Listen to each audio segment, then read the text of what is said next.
claiming that he was kidnapped, and he and his wife plead not guilty to a sweeping list of drug trafficking and weapons charges. Maduro telling the judge, quote, "I am innocent, I am not guilty, I am a decent man, I am still president of my country."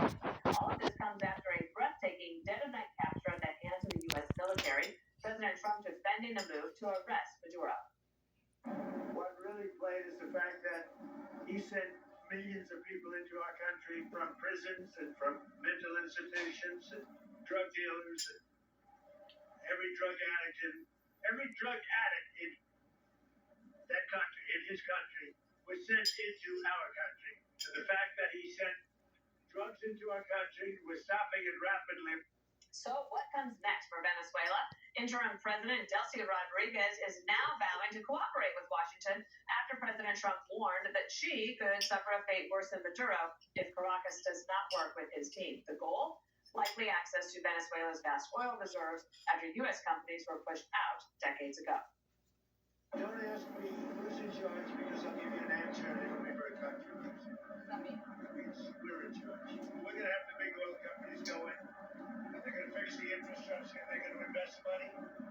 We're not going to invest anything. We're going to just take care of the country. We need total access. We need access to the oil and to other things in their country that allow us to rebuild their country.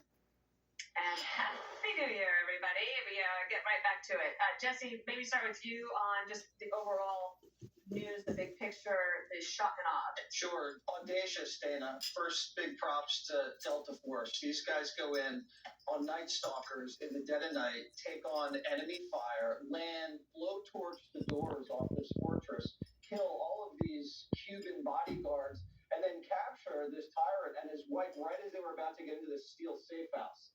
They cuff them, they bring them home. Absolutely incredible when you think about what could have gone wrong.